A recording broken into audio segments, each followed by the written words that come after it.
안녕하세요. 대한민국 라오스 국제결혼 커플 레이입니다. 오늘은 많은 분들이 궁금해하고 계시는 국제결혼 이혼율에 대해서 어, 살펴보도록 하겠습니다. 통계청에서 발표한 자료들이고요. 과연 국제결혼한 커플들은 이혼을 많이 하는 것일까요?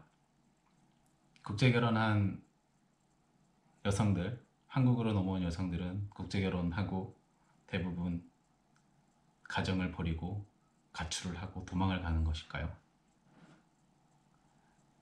여러분도 많이 궁금하시죠?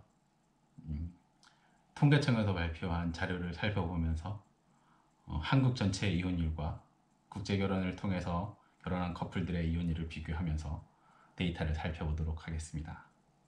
우선 먼저 국제결혼 건수를 살펴보겠습니다. 본 자료에는 베트남, 중국, 필리핀, 일본, 캄보디아 이렇게 나와 있고요. 중국이 2010년도 초반에는 압도적으로 많은 숫자를 기록을 했는데 최근에는 베트남이 중국을 따라잡았습니다.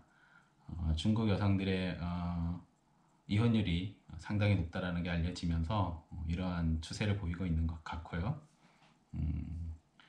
최근에는 그 태국 여성이 또 국제결혼을 많이 하는 것으로 알려져 있는데 본 자료에는 빠져 있네요. 그래서 2016년 기준으로는 베트남이 5,300명, 중국이 약 4,200명, 필리핀, 일본, 캄보디아 이렇게 지금 추이를 보이고 있습니다.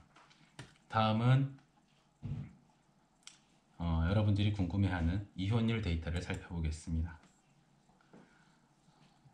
2010년부터 2016년까지의 데이터고요. 이혼율이 사실은 집계하기가 되게 어렵다고 해요. 그래서 총 누적한 결혼 수 대비 당해년도 총 이혼한 수 이렇게 두 숫자를 가지고 나눠서 이혼율이라고 표기를 했습니다.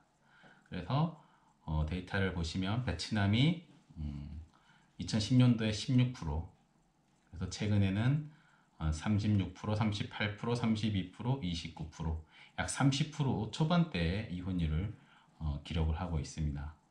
30% 초반대 높죠. 낮은 숫자는 아닌 것 같아요. 10쌍 중에 3점 몇 명이 이혼을 한다는 얘기죠. 중국을 살펴보시면 어마무시합니다. 역시 2011년부터 60%대에 진입을 해서 2016년에는 64%를 기록을 했습니다. 그러니까 10쌍 중에 6, 7쌍은 이혼을 한다 이렇게 보시면 될 것 같네요. 본 데이터를 보시면 아시겠지만 중국 여성과 결혼을 하시려고 하시는 분들은 다시 한번 생각해 보실 필요가 있지 않을까 싶습니다. 필리핀도 최근에 40%, 36%, 34% 낮은 수치는 아닙니다. 30%, 한 35%대를 기록하고 있고요. 일본은 상대적으로 결혼 숫자가 적어서인지 20% 초반대, 22%, 23%, 22%를 기록하고 있네요. 본 데이터를 보시면 일본 여성과 국제결혼을 하시면 참 좋겠다 이런 생각이 드네요. 캄보디아도 보면 27%, 26%, 34%, 2016년도에 조금 올라갔습니다.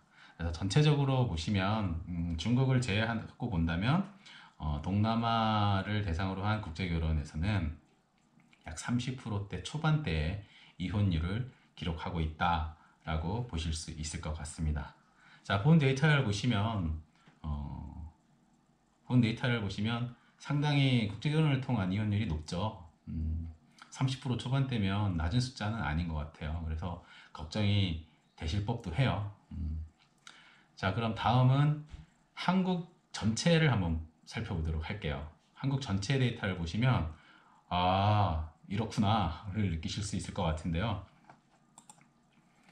한국 전체의 이혼율 데이터입니다. 2010년도에 36%, 35%, 35%, 36%, 38%, 36%, 38%, 35% 이상을 기록을 하고 있고 2016년 같은 경우는 거의 40%대에 육박하고 있죠.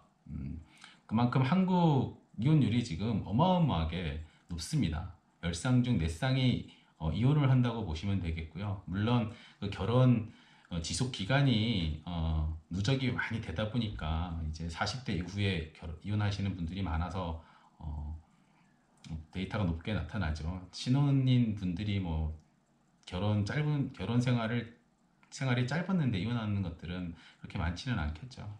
자, 한국 전체 대비 그 동남아 국가를 보시면요.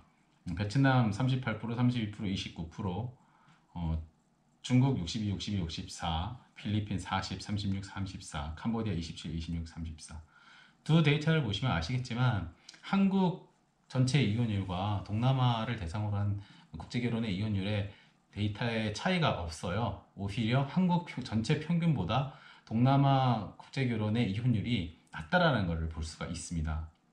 근데 사람들은 왜 국제결혼을 하면 이혼을 많이 한다라고 생각할까요? 왜 국제결혼을 하면 한국에 들어온 여성들이 다 가출을 하거나 비자만 취득을 하고 도망을 간다고 생각할까요? 그건 바로 언론에서 그 국제결혼의 안 좋은 점만을 집중적으로 부각을 해서 방영을 하고 보도를 하고 있기 때문이에요. 언론에서 그 피해 사례들 위주로 자극적인 소재를 가지고 방영을 하다 보니까 우리 일반 사람들이 생각하기에는 국제결혼을 하면 다 이혼을 하는구나, 국제결혼을 하면 여자들이 다 도망을 가는구나, 이렇게 생각을 하게 된 겁니다. 그래서 언론의 책임이 상당히 많다라고 생각을 해요.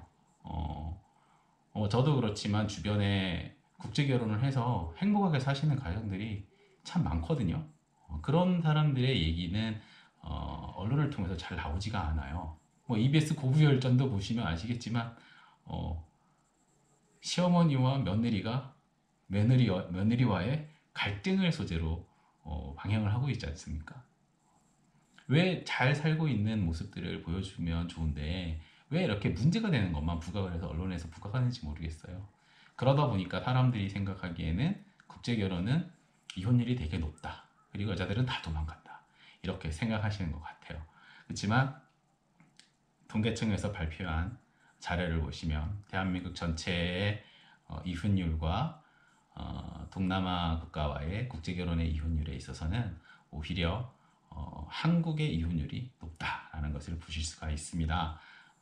즉 이는 결혼이라는 것은 서로 다른 두 사람이 만나서 결혼을 하는 거고 결혼 생활을 유지를 하기 위해서는 서로 쌍방이 서로를 잘 맞추고 서로를 배려를 해야 되는데 그런 것들이 서로 부족하고 성격 차이 또는 뭐 경제적인 문제, 시댁과의 문제, 시어머니와의 문제, 뭐 음주, 폭력 등등 이러한 다양한 요소로 인해서 결국 이혼하게 되는 거예요. 한국 여성과 결혼을 했다라고 해서 다른 게 아니고 국제결혼을 했다라고 해서 다른 게 아니고 오히려 똑같은 상황이라고 보시면 될 것 같아요.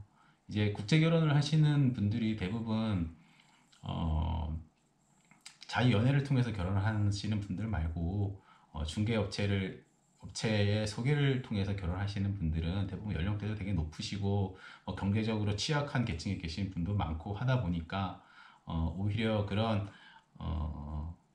다툼의 소지들이 많았던 건 사실이죠. 그래서 그런 것들 위주로 매스컴을 통해서 보도되다 보니까 국제결혼에 대한 부정적인 인식들이 사람들의 머릿속에 각인이 된 것 같습니다. 하지만 실상은 부정적인 측면보다는 긍정적인 측면, 행복하게 사는 커플도 상당히 많이 있고 데이터가 설명해 주듯이 한국 전체의 이혼율보다는 오히려 국제결혼을 통한 이혼율이 낮다라는 것을 알 수가 있습니다. 그렇기 때문에 지금까지 여러분들이 생각하고 계신 고정관념을 꼭 탈피하시고 크게 염려하지 마시고 국제결혼의 이혼율이 국내 여자와 여성과 결혼한 것보다 높지 않다는 것을 생각하시고 결혼하신 후에 배우자와 아내와 잘 맞추면서 서로 배려하면서 행복한 가정을 꾸리시기를 바라겠습니다. 이상 레이였습니다. 바이바이.